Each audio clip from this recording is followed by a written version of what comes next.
Bienvenidos y muchísimas gracias por acompañarnos en este que es el segundo programa de Futurar, Pensar y Hacer. Gracias, Carlos, por acompañarnos. ¿Cómo te va, Karina? ¿Qué decís? Muy bien y muy feliz y agradecida a todos los que nos siguen a través de Chacra Televisión por la enorme repercusión que ha tenido el primer programa que llevamos adelante. Recordamos que Futurar es una idea de Carlos pensado justamente para salirnos de la coyuntura, para pensar un poco más. Y la visita del ministro de Agricultura, Ganadería y Pesca la semana pasada en este espacio nos permitió salir del día a día, lo cual tuvo una enorme repercusión y queremos agradecer las sugerencias, los comentarios, las preguntas, todo lo que nos hicieron llegar porque eso nos hace crecer. Sí, aparte fue importante empezar este programa con el ministro, creo que dio una amplitud.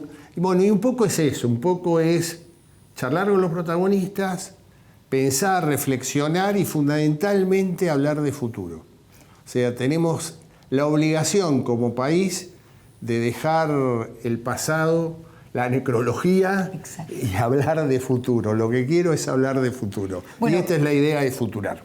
Justamente con esa idea de Futurar, algunos de los temas que vamos a estar abordando en este programa tienen que ver, en principio, con un estudio que hizo la Fundación FADA, que dice que el 24% del empleo privado en la Argentina lo genera la agroindustria y que además se plantea de qué nos sirve a nosotros, el común de los mortales, que la agroindustria le vaya bien. Vamos a tratar de contárselos, pero además, Carlos, vamos a abordar un tema, ampliar un tema que apenas hubo un atisbo en el programa anterior y que generó mucha repercusión. ¿Cómo es el humor social hoy? ¿Y quién nos va a estar visitando justamente para hablar de este tema? Sí, nos pareció, después del fin de semana que vivimos los argentinos, uno de los titulares de Isonomía, consultores, el licenciado Rodrigo Martínez va a estar con nosotros y vamos a estar un poco charlando de humor social, de futuro, perspectivas electorales, porque ya indudablemente el escenario electoral se largó.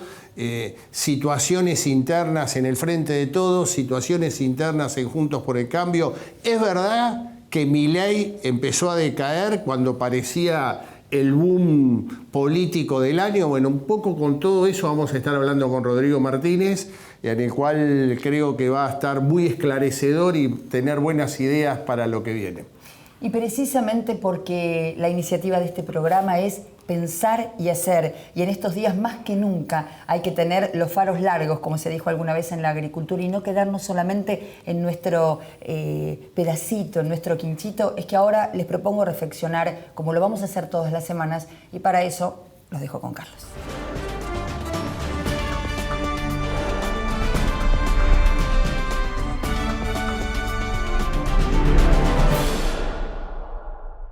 La crisis se profundiza y se va a seguir profundizando. Vivimos los argentinos un fin de semana muy especial que empezó el día viernes con un nuevo aniversario de la muerte del expresidente Juan Domingo Perón, con el presidente de la República en la Confederación General del Trabajo haciendo su discurso y contestándole a la vicepresidenta de la República. Al otro día, el sábado, la presidenta de la República, en un acto con toda su militancia, hablando nuevamente a sus fieles y contestándole al presidente de la República. Y en el interín de ese discurso de Cristina Fernández de Kirchner, la renuncia del ex ministro de Economía de la Nación, Martín Guzmán. Intempestiva, no esperada. Se presumía que podía pasar, pero no de esa manera. Y a partir de ahí, la crisis se motorizó fuertemente. ¿Y cuáles fueron los efectos políticos que fuimos viendo? El primero, una gran soledad del presidente de la República. Un presidente que estaba solamente rodeado por la gente de mayor confianza, pero sin ningún tipo de volumen político, sin ningún tipo de inserción territorial. Diría con su equipo fundamentalmente de superestructura. O sea que se nota fuertemente esa soledad. Segundo tema, que no fue menor, la presencia activa de Sergio Massa. Un Sergio Massa que fue por todo y que durante todo el sábado y gran parte del domingo parecía que iba a ser jefe de gabinete, que iba a nombrar al ministro de Economía, que iba a quedarse con gente de él en el Banco Central, con operaciones de prensa permanentes, confundiendo muchísimo a la sociedad, generándole más angustia a la sociedad, y terminó, digamos, de la peor manera. Un Sergio Massa que se retiró y no obtuvo absolutamente nada a lo que venía solicitando.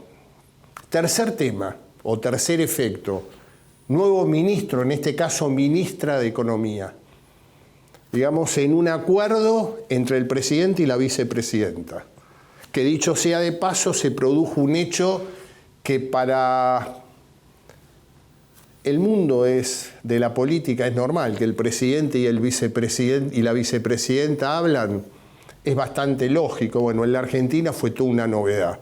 Estuvieron cenando juntos el lunes por la noche y ya eso fue una noticia política. Pero si me permiten, entre paréntesis nada más, quisiera referirme un perfil de Silvina Batakis. Silvina Batakis es una militante política. Es una figura que siente, vive la política con mucha formación técnica, que conoce los barrios, las barriadas de la pobreza del Gran Buenos Aires, conoce muy bien la administración pública y es una férrea defensora de sus políticas y no es fácil en las negociaciones.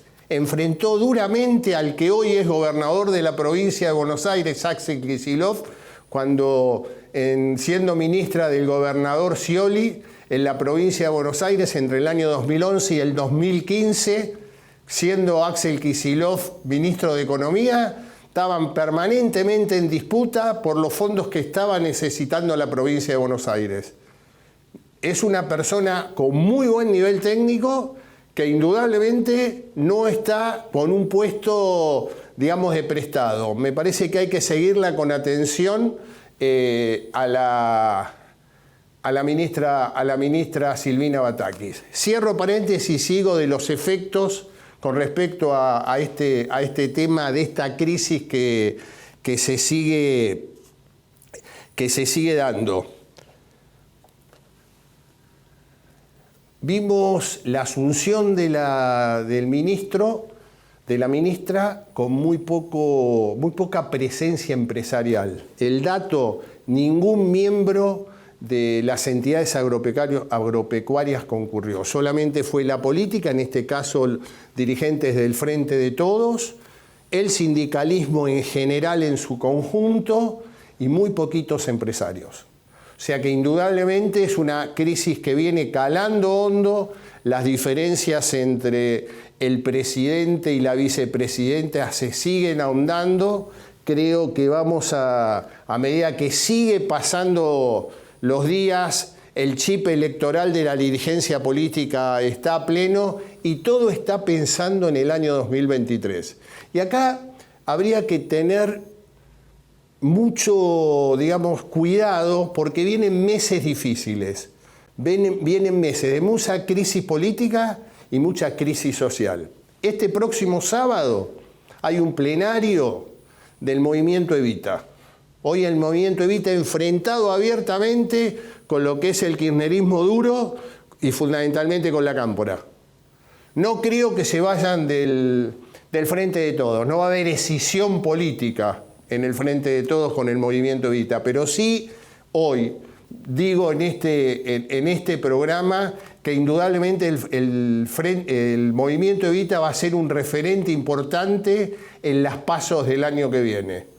Va a tratar de imponer a muchos de sus dirigentes en distintos distritos electorales, fundamentalmente de la provincia de Buenos Aires, para poder participar. O sea que dentro del Frente de Todos se viene una movilidad política no menor. Y el otro dato que también es importante, tenemos que empezar a pensar mediados de agosto. ¿Qué es mediados de agosto? Mediados de agosto son los alegatos de los defensores de los imputados y de la Fiscalía en el juicio de Vialidad Nacional. en donde está imputada la expresidenta de la República. Todo hace pensar que el fiscal de la causa, Diego Luciani, es muy factible que pida condena para la vicepresidenta de la República. Y esto se va a significar una gran movilidad social.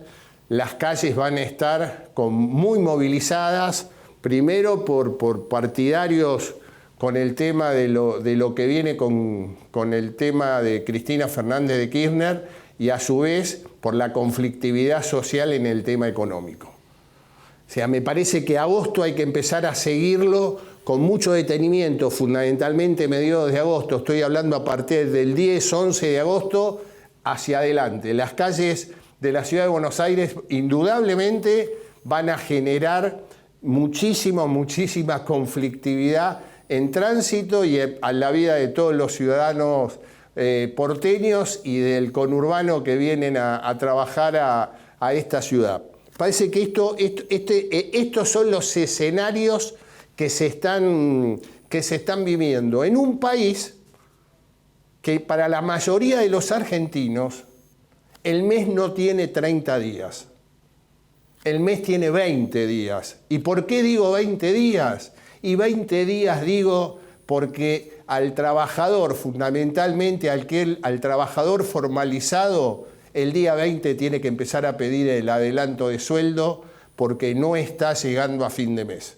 Me parece que es un dato de la realidad que hoy creo que lamentablemente lo estamos viviendo millones y millones de argentinos. Y donde el tema de agenda, y siempre eso lo decía el expresidente Néstor Kirchner, cuando el dólar pasa a ser eje central de la agenda de los argentinos, el país empieza a temblar. Y lamentablemente, el dólar pasó a ser hoy el eje central o el leitmotiv central de la agenda de los argentinos, y en el cual la política le está costando muchísimo poder trabajar y para poder llevar adelante o ponerse por delante de lo que está pasando. Por eso digo que estamos en un escenario de crisis y esta crisis se va a seguir profundizando, porque a su vez no hay diálogo con la oposición por su lado está con sus propias necesidades, con sus propias preocupaciones, pensando también en el escenario 2023. Y acá hay un dato que yo diría para ir cerrando. Con respecto a la sociedad, 8 de cada 10 argentinos manifiestan que su poder adquisitivo sigue cayendo y que cada vez compra menos comparándolo con el mes pasado. Que me parece que es el dato central del humor social, y en la medida que ese agotamiento, que esa desazón que sigue teniendo la sociedad argentina, en la medida que el gobierno no lo pueda solucionar o que la política no lo pueda solucionar, inexorablemente el efecto central es el fracaso del gobierno. Y lo que estamos viendo hasta ahora es un gobierno con una imagen que viene cayendo permanentemente y un gobierno cada vez más alejado de las preocupaciones y necesidades de la sociedad.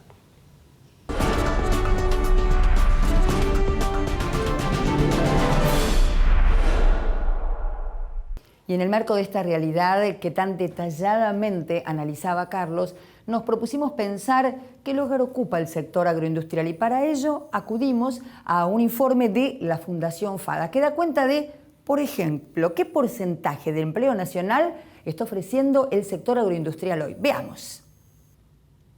Allí lo tenemos. El 24% del empleo nacional viene del agro. Según el informe de la Fundación FADA, las cadenas agroindustriales crean 3.700.000 puestos de trabajo, tanto en el campo como en los rubros urbanos. Todo el tiempo estamos en contacto con productos que vienen de las cadenas agroindustriales, por ejemplo, en las pastas del domingo, que lo vamos a ver en un ratito, en el combustible del auto que utilizás para ir a trabajar, en la comida para tu mascota. Todos estos productos movilizan miles de puestos de trabajo. Y hay que tener en cuenta que 2 de cada 10 trabajos del sector privado se generan en alguna de las cadenas agroindustriales, que vos en estas imágenes podés estar viendo. El empleo de las cadenas representan el 24% de los empleos privados que se genera en el país.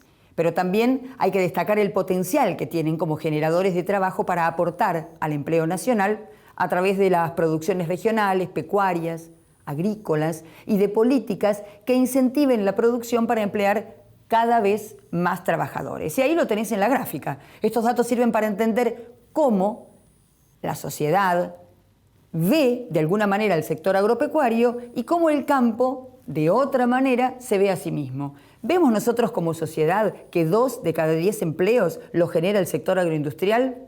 Es solo una pregunta. El campo involucra a millones de personas, donde trabajan la tierra, los que están en una oficina, en plena ciudad, los que producen miel o los que producen las hortalizas que consumís al mediodía.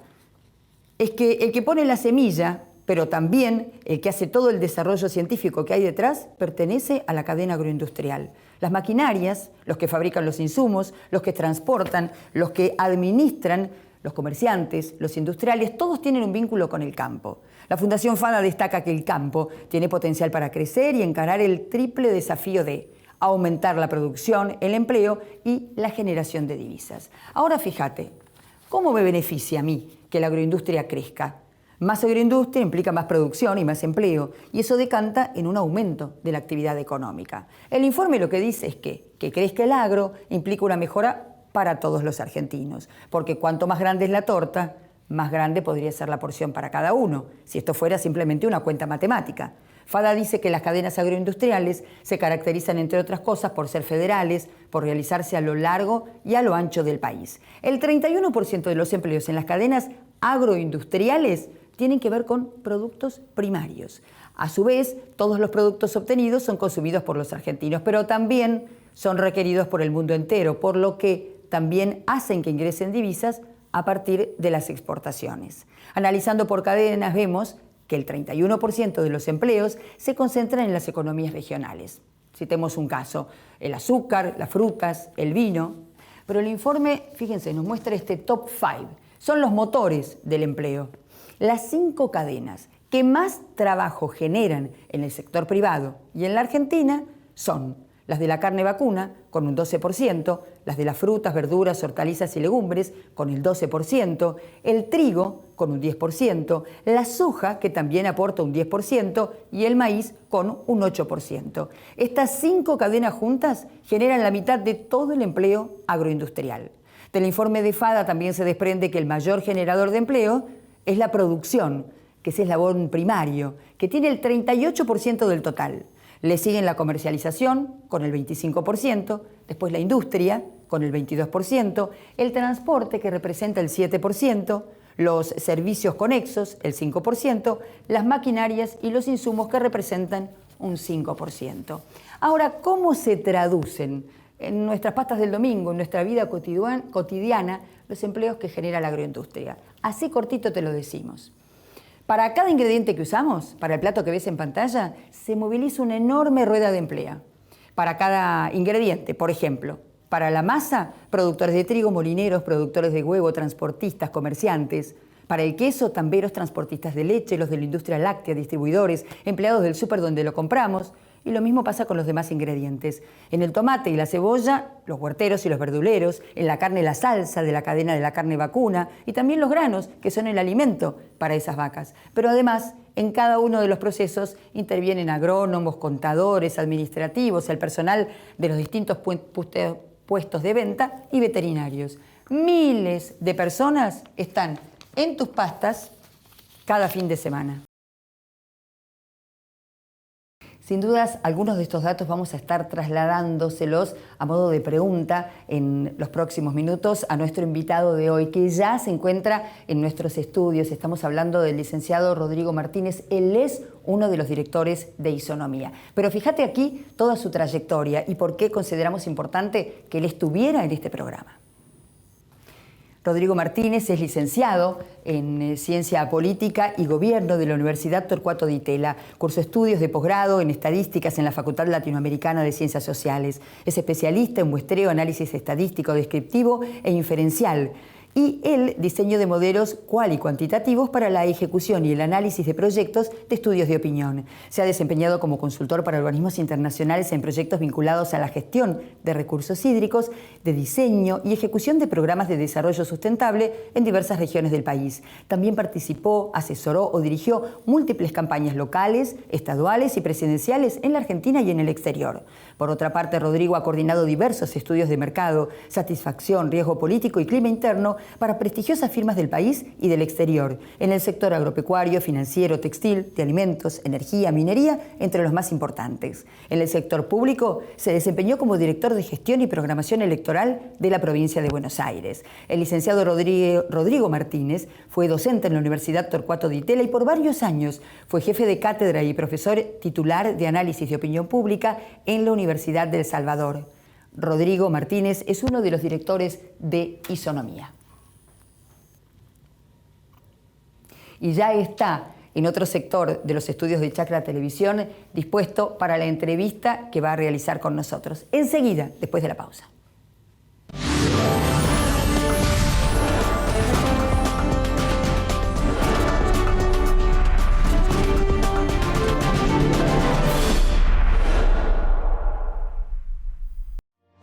¿Sabías que la producción ganadera argentina reduce de manera natural la emisión de gases de efecto invernadero? Las praderas y pastizales naturales que alimentan nuestro ganado retienen más carbono en los suelos del que genera el ganado. Compensa así no solo sus propias emisiones, sino también las de otros sectores productivos no rurales. Carne Argentina, carne sustentable.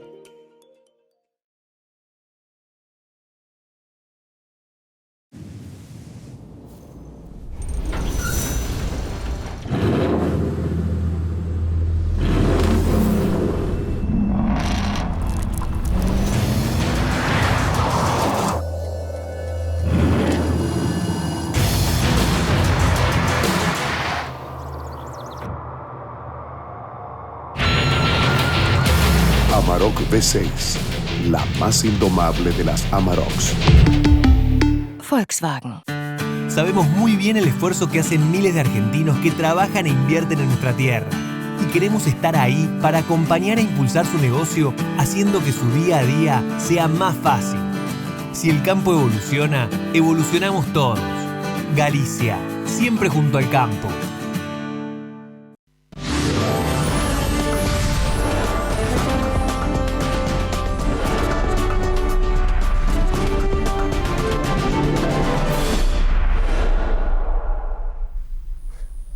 Y hoy es un gustazo porque tengo el honor y la verdad de una persona que aprecio mucho y que respeto mucho. Es un joven politólogo, un joven que ya está con responsabilidades ciertas en las ciencias fuertes, en las ciencias políticas. Es uno de los 3 socios de la firma Isonomía y un poco la idea central es charlar con todo lo que pasó este fin de semana. Nos pareció que era interesante tener un análisis amplio. ¿Qué haces, Rodrigo? Rodrigo Martínez, muchísimas gracias. Carlos, gracias por la invitación. No, por favor. Mira, vamos a empezar. Primero te quiero hacer ver un video de lo que es la Argentina desde siempre. Míralo.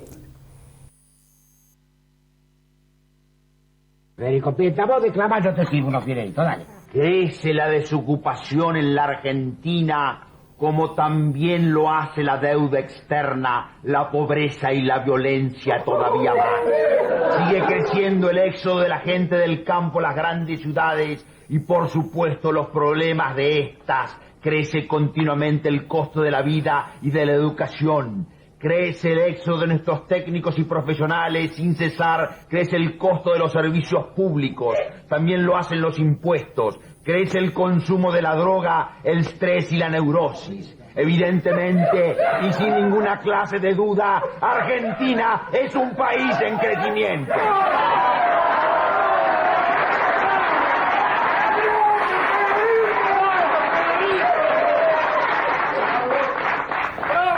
¿Viste esto?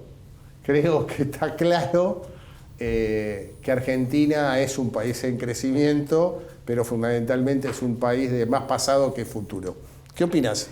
Sí, es dramático, ¿no? Uno lo ve en perspectiva y es un proceso dramático. Está claro que lo que tiene que ver con los fenómenos de largo plazo, que es algo bastante complicado a lo mejor de analizar en la dinámica política argentina, si hay algo que uno tiene la sensación, independientemente de lo que pueda pasar con el Frente de Todos, con el kirchnerismo, con el macrismo, da la sensación de que esta crisis, esta nueva crisis recurrente, cíclica, como dijo el presidente, esta crisis de crecimiento, indudablemente da la sensación de ser el corolario, yo diría el epílogo de una crisis mucho más macro que me parece que tiene que ver con la clase política que entró en el 83, ¿no? a dar la discusión después de la recuperación de la democracia. Tengo la sensación de que estábamos con un caldo de cultivo, que veremos si son 2 años, 4 años, que me parecen que va a abrir la puerta a algo que no va a responder demasiado a los estándares de lo que viene siendo la coyuntura política argentina, por lo menos de un tiempo a esta parte.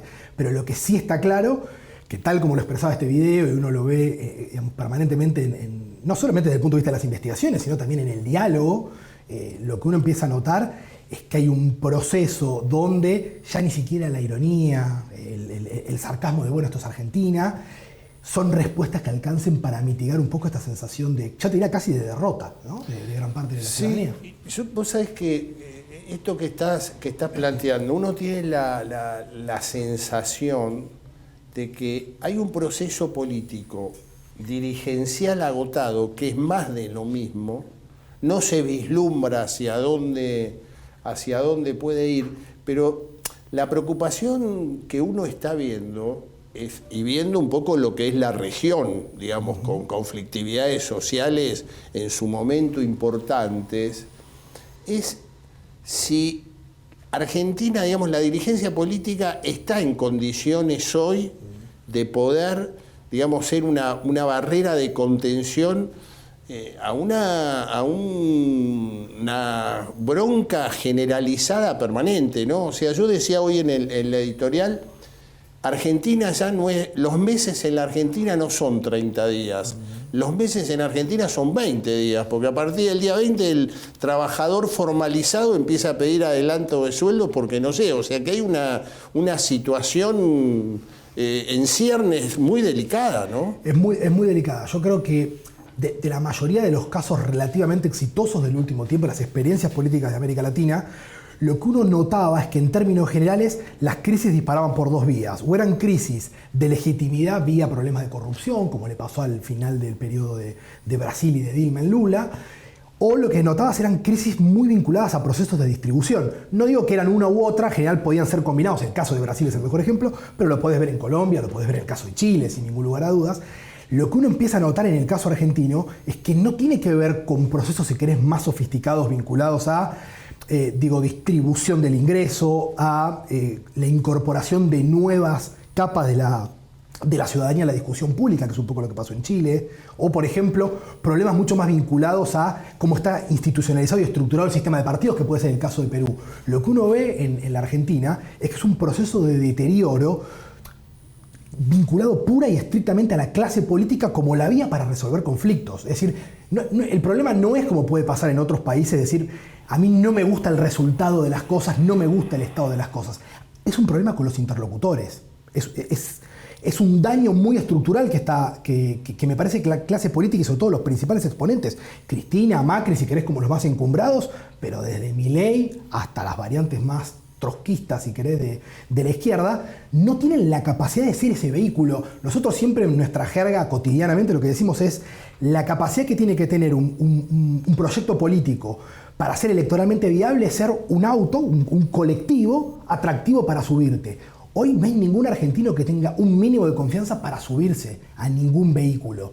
Con lo cual la pregunta que uno se termina haciendo, Carlos, es ¿qué vamos a enfrentar en el futuro cercano? ¿Argentina va a tener un gobierno dentro de 2 años? Sí. Ahora, mi sensación es que si seguimos un poco el derrotero que uno se imagina, esos meses económicos van a pasar a durar 15 o 12 días, no más 20, y además vas a tener un problema muy serio donde no vas a tener la confianza para que un presidente pueda establecer ni un mapa de reformas de shock o de gradualismo creo que a uno le cuesta mucho entender desde el punto de vista de la ciudadanía desde dónde podés construir un proceso que te dé cierta legitimidad para imaginar 90 o 120 días para adelante, no mucho más. Sí, pero vos sabés que a mí lo que una de las frases que me impactó mucho en la reunión de empresarios en Bariloche, creo que fue, el jefe de gobierno de la ciudad de Buenos Aires dijo, ya no hay 100 días, ahora hay 100 horas. Él hablaba fundamentalmente, y dio el ejemplo Boric, en Chile, donde indudablemente había hecho un cambio radical, había, digamos, quedado todo el establishment político histórico de partidos políticos fuera, subió un hombre joven, y vos ves que la revolución social en Chile sigue, con posibilidades ciertas de poder perder la constituyente. Digo, los tiempos se acotaron, pero a mí, ¿sabes lo que me preocupa? Es la disociación que sigue viendo y la imposibilidad que la política pueda generar un encuentro de 2 o 3 temas centrales. Es como que cada uno, digamos, el Boca River en forma permanente. Ahora, el Boca River es el folclore, está todo muy bien, pero en temas centrales la dirigencia está cada vez más alejada.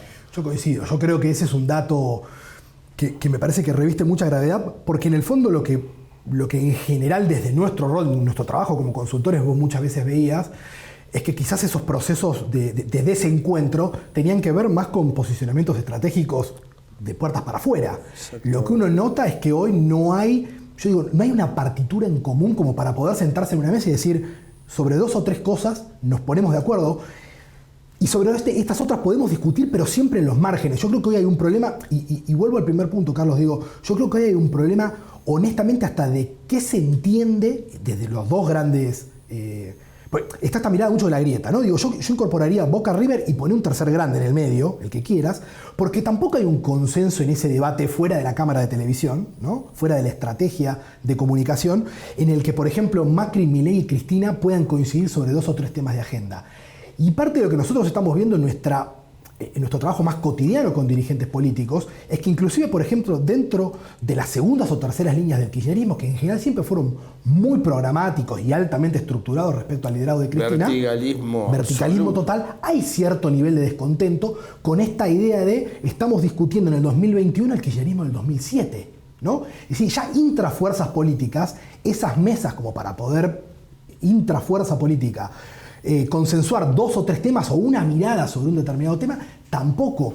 Esos puentes hoy están rotos y en el fondo, Carlos, me parece que lo preocupante es Argentina no está en condiciones de dar ninguna salida institucional a los problemas que tiene. Chile encontró la constituyente como una salida institucional, por ejemplo, ¿no? Digo, a mí me cuesta mucho terminar de entender desde dónde, desde qué lugar de liderazgo o desde qué herramienta institucional la clase política argentina le puede dar una salida. No estoy hablando de lo económico, estoy hablando de una salida política que te permita que esas 100 horas puedan ser los efectos de esas decisiones de las 100 horas de las que planteaba Diego Larreta, que también lo dice Bullrich, y en menor medida también lo plantean muchos los dirigentes del Frente de Todos.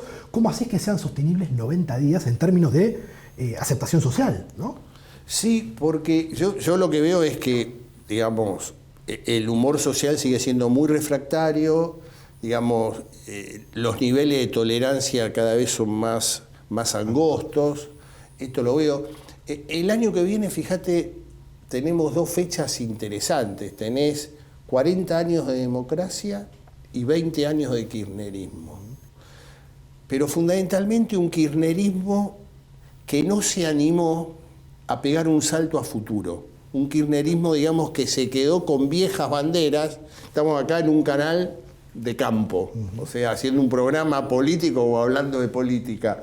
Pero vos ves que la conflictividad de ese año 2008, estamos hablando 14 años después, sigue vigente. Vos fijate que el día lunes, en la asunción de la nueva ministra de Economía, no hubo un dirigente agropecuario en la asunción. Digo, es como que los temas se vienen repitiendo. Por eso un poco quería empezar este bloque contigo con ese video donde debe tener 25, 30 años.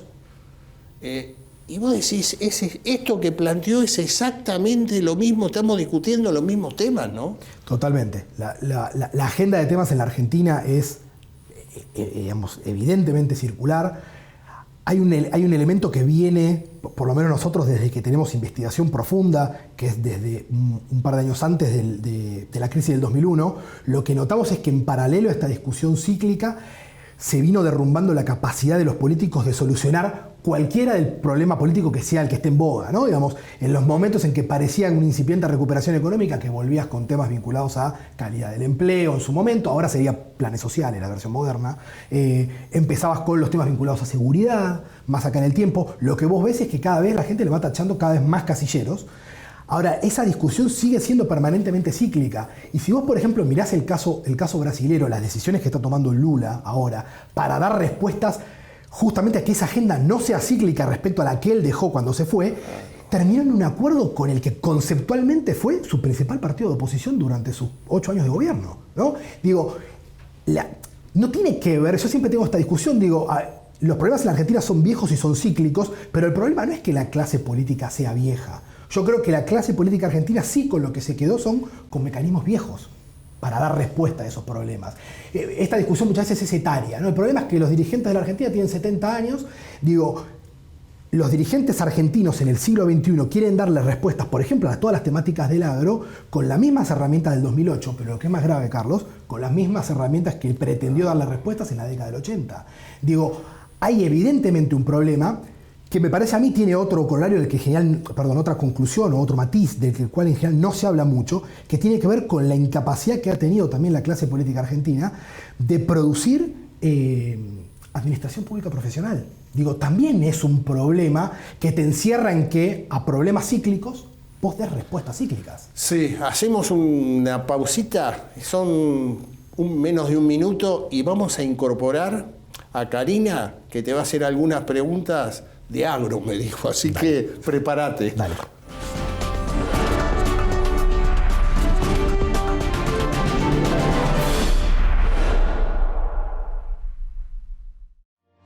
¿Sabías que la producción ganadera argentina reduce de manera natural la emisión de gases de efecto invernadero? Las praderas y pastizales naturales que alimentan nuestro ganado retienen más carbono en los suelos del que genera el ganado. Compensa así no solo sus propias emisiones, sino también las de otros sectores productivos no rurales. Carne argentina, carne sustentable.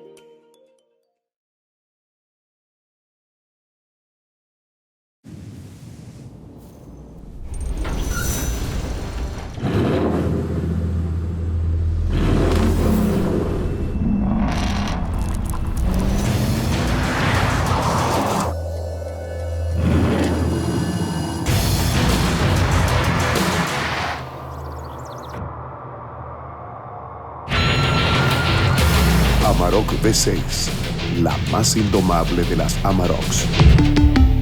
Volkswagen.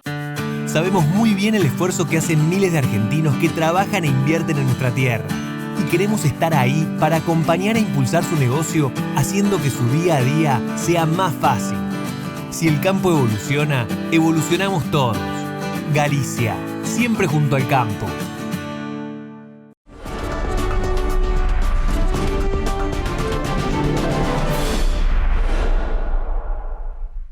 Estaba escuchando atentamente y no pude evitar sumarme a esta mesa de café. Carlos me hizo una introducción excelente, porque efectivamente, Rodrigo, quiero consultarte respecto del tema campo. Escuchaba con atención lo que decías respecto de temas cíclicos y respuestas con herramientas reiteradas. Ahora bien, la posición del sector agropecuario, ¿cómo es vista por el resto de la sociedad? Porque muchos tienen la visión acerca de que el campo siempre llora. Por ejemplo, un lugar común.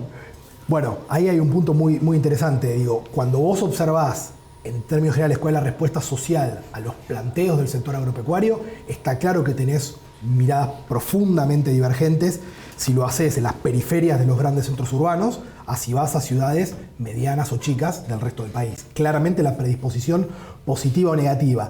Lo que sí me parece que del 2008 a esta parte marca indudablemente una diferencia, tiene que ver con esta idea de que el sector agropecuario sí ha conseguido permear en los sectores más medios bajos de los grandes centros urbanos con el mensaje de lo vital que es el sector para resolver siempre el problema externo, ¿no? Digo, hay ahí cierto grado, si querés, no lo quiero plantear en términos de triunfo o derrota, pero quiero decir, sí un triunfo comunicacional que antes era una explicación mucho más compleja de traducir en términos concretos. Pero lo que sí está claro es que esta famosa rivalidad desde el primer peronismo, del campo versus la ciudad, el campo versus la industria, sigue siendo algo que permea sobre todo en los sectores medios bajos de los grandes centros urbanos. Pero lo que sí está claro hoy para gran parte de la ciudadanía es que sin el agro, como motor productor de divisas, entienden que la Argentina tiene estos procesos de estrangulamiento. Lo que también está claro, y ahí está el planteo, es que sienten que sí hay un problema, como lo hay con la dirigencia política, con la dirigencia agropecuaria. Yo quiero decir, hay mucha más tolerancia, aceptación de lo que se percibe como el chacarero, la persona que trabaja el campo, que con la percepción que hay sobre la dirigencia agropecuaria. Quisiera por ahí darle una vueltita, Cari, ¿sabes por qué? Porque estoy como asombrado. Días pasados hablando con Rodrigo, él me decía las diferencias que hay en los temas etarios, pero normalmente uno trabaja en encuestas, y corregime, Rodri, de 16 a 29, ¿no? Para, digamos, y a partir de ahí vas haciendo. Ahora, Rodrigo me decía, es muy fuerte lo que está pasando en este momento a la sociedad. De 16 a 20 y de 20 a 25 tenés diferencias, es decir, prácticamente la misma generación. Totalmente. En esa misma generación, hoy te encontrás con diferencias que te diría, al menos en mi época que encuestaba mucho, yo eso no lo veía. Y hoy me parece que es un dato totalmente novedoso, ¿no? Totalmente. Hay dos grandes diferencias, si querés, respecto a la Argentina pre-2000. Yo diría 2010 para atrás. Lo que tenés hoy es una homogeneidad muy grande de 50 años para arriba, cosa que no era tan habitual en las predisposiciones políticas, y hoy tenés un corte etario, sobre todo de 29 años para abajo, muy marcados con dos características. Yo te diría que de los 16, 18 a los 24, una mirada profundamente decepcionada y de agotamiento, ¿no? Ya no solo con la clase política, con el sistema político. Ellos te lo plantean hasta con la democracia como mecanismo de resolución de conflictos. O sea que hay un enojo con el país. Hay un enojo con el país, pero con algo muy interesante que los diferencia con los que están entre 24 y 29. Creen que la solución es acá, ¿no? Y que la solución es disruptiva. Y algo muy interesante, si me permiten, que es... Vieron que hay como una discusión, esta idea de que Argentina está virando a la derecha. Y en realidad no tiene que ver tanto con eso, lo que nosotros vemos que está pasando muy marcadamente en este segmento de 16 a 24, pero sí que la agenda permanente que tuvo la Argentina, esta agenda cíclica, para ellos es una agenda vieja. Esa agenda progresista, que en el fondo fue la que predominó la discusión en la Argentina, digo, cómo integrar más gente, si querés la cara más visible y exagerada son los planes sociales, pero tuvo un montón de aristas, entienden que esa agenda progresista se transformó en una agenda conservadora que no cambia nada. Y están buscando un camino rupturista, que puede ser, por ejemplo, Milei en términos de, no Milei como figura que genera bastantes problemas, pero sí esta idea de hacer algo de alguna manera como nunca se hizo, ¿no? Buscar un camino distinto, que no tiene que ver con lo que representaba Macri en términos de cambio para la generación de los 25 a los 29. Esa generación de 25 a 29 hoy está profundamente decepcionada. Esta idea del exilio, lo que decía en ese video de Tato, ¿no? Esta idea de los profesionales, vamos, que todos para afuera, y están encontrando cierto, si querés, su última esperanza, diría yo, en figuras como la de Patricia Bullrich, ¿no? Con esta idea de sí volver a una Argentina de más orden, ¿no? Con una mirada un poco más dura. Pero es muy interesante cómo estás teniendo este quiebre, y ese quiebre tiene que ver con romper un paradigma, ¿no? El problema es que si seguimos haciendo las cosas de la manera en que la política las viene haciendo, el resultado va a volver a ser el mismo. No, y fíjate vos en esa línea, que lo vimos en Chile. O sea, la irrupción de Gabriel Boric, fueron 15 años nada más, Gabriel, en 3 lustros barrieron toda una dirigencia, al margen de cómo le vaya a Boric como presidente, pero digo, me parece que hay que tenerlo en cuenta, porque Boric nace de la militancia estudiantil, se levantan, digamos, contra los gobiernos de Bachelet y Piñera, y logra, digamos, llegar a la presidencia. Hoy fíjate que son todos muchachos de 35, son todos de tu camada, digamos, todos con amplias responsabilidades, pero que indudablemente la exigencia sigue la exigencia, ¿no? O sea, están buscando esa disrupción porque quieren mejorar la forma de vida. Quieren mejorar la forma de vida. Está clarísimo que por primera vez, me parece a mí, hay una generación que no solamente está poniendo el foco en términos muy generales, digo, en cómo evoluciona mi salario real, ¿no? Sino que es una generación, insisto, que es muy impresionante la diferencia con la mía, pero sobre todo con la de 25 y 29 años, que están poniendo el foco en el cómo vivo y en el cómo se toman decisiones, que era algo que claramente vos no veías en las democracias latinoamericanas. Ahora, también empieza a surgir un poco el problema, y es la gran duda que uno analíticamente se hace en la Argentina, es ¿qué pasa si ese proceso es decepcionante? ¿No? Porque en el fondo le está pasando un poco a Boric, ¿no? Digo, finalmente después uno se enfrenta con las lógicas restricciones que tiene la toma de decisiones en la política, restricciones de política exterior, restricciones económicas, restricciones financieras, y después las restricciones de tu propia coalición de gobierno, con un poco lo que está pasando a Boric. Y es muy interesante, siempre pienso lo mismo, ¿no? Yo creo que a la Argentina le queda, si querés probar lo que en alguna medida viene impulsando Larreta, ¿no? Larreta viene con esta idea de tenemos que construir un consenso macro del 70% de la dirigencia. Me parece que si se quiere de todo lo que venimos discutiendo a esta nueva generación, es lo único que todavía dice, ok, eso no lo probé, no lo ve muy creíble, no lo ve muy potable, ahí está parte del problema de Horacio, pero sí me resulta muy interesante qué es lo que podría pasar si, por ejemplo, nuestros tiempos se adelantaran, termináramos en un Milei, no por la figura, digo, ¿no? En algo completamente disruptivo, por fuera del sistema y disruptivo, y si eso finalmente termina mostrando los mismos problemas cíclicos de la Argentina. Yo, Carlos, ahí creo que hay una luz amarilla, que espero, honestamente, Milei, ese tercer espacio, Juntos por el Cambio y el Frente de Todos, honestamente puedan comprender que creo que la Argentina no puede tolerar otro, en términos sociales me refiero, sí, otro fracaso de esa magnitud. Pero vos sabés que hay un dato que por eso te hablé de 40 años de democracia. Por primera vez existe la posibilidad, sí, desde el año 83 hasta la fecha, siempre el peronismo fue mayoría en el Senado de la Nación. Puede pasar que si Juntos por el Cambio sigue unido, que el año que viene, el próximo gobierno, si es opositor, puede tener mayoría en Cámara de Senadores y mayoría en Cámara de Diputados. Nunca antes en 40 años se dio. O sea, se puede estar generando un cambio que después, bueno, hay que ver si están en condiciones de llevarlo a cabo, hay que ver si Juntos por el Cambio sigue juntos, hay que ver que ganen las elecciones, pero digo, están pasando cosas que por ahí no están en el día a día del análisis, pero que sí está claro que se están dando situaciones donde el cambio está mucho más sólido que la continuidad, ¿no? Totalmente. Me parece que la discusión, y ese va a ser el desafío del Frente de Todos, la discusión de lo que vamos a ver dentro de 2 años es 100% cambio. La Argentina viene discutiendo permanentemente desde el apogeo del kirchnerismo en adelante, en sus distintos matices, cambio-continuidad. Ese cambio tiene que ver o lo que representó Macri o lo que fue Massa en el 2013 o de Narváez en el 2009 en términos de frenos, ¿no? Pero creo que es la primera vez que vamos a tener una elección donde todos vamos a discutir, las 3, 4, 5 fuerzas mayoritarias, todas te van a estar hablando de cambio.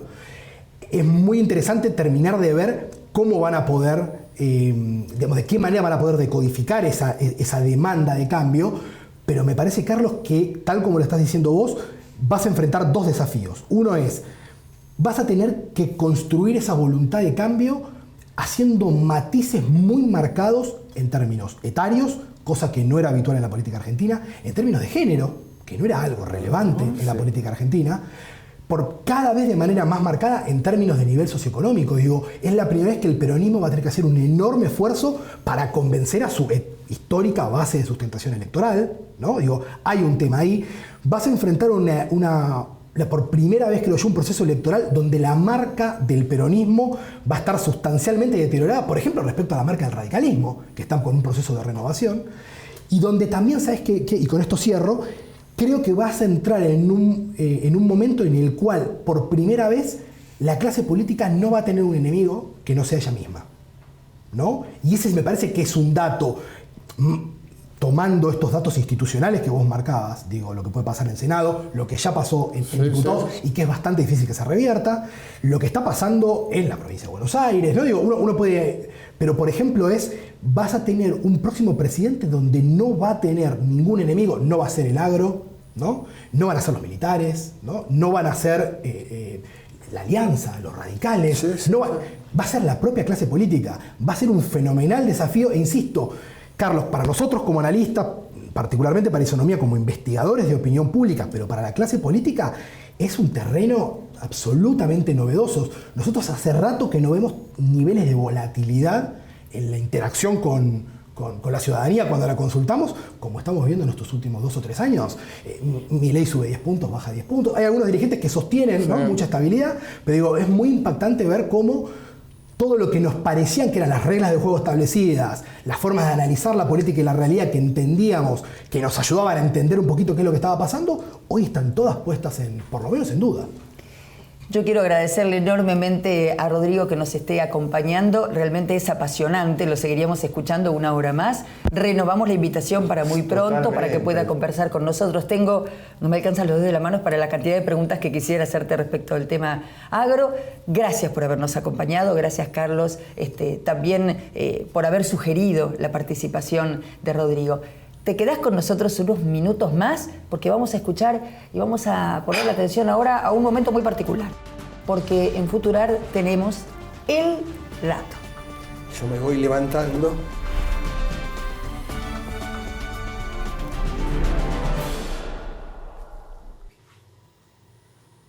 Y bueno, ahora vamos con el dato. Y lo que vamos a tratar con el dato es dar información sobre todo el país. La semana pasada hablamos de Jujuy. Esta semana quiero hablar de San Juan. En San Juan, Juntos por el Cambio está en plena revolución política. ¿Por qué? Porque Juntos por el Cambio en San Juan está liderado por una escisión del Partido Justicialista y sus figuras máximas son el senador nacional Roberto Basualdo y el diputado nacional y ex intendente de una ciudad importante de San Juan, Santa Lucía, el diputado Orrego. Pero el PRO quiere empezar a tener también, para poder participar en las pasos provinciales, dirigentes propios.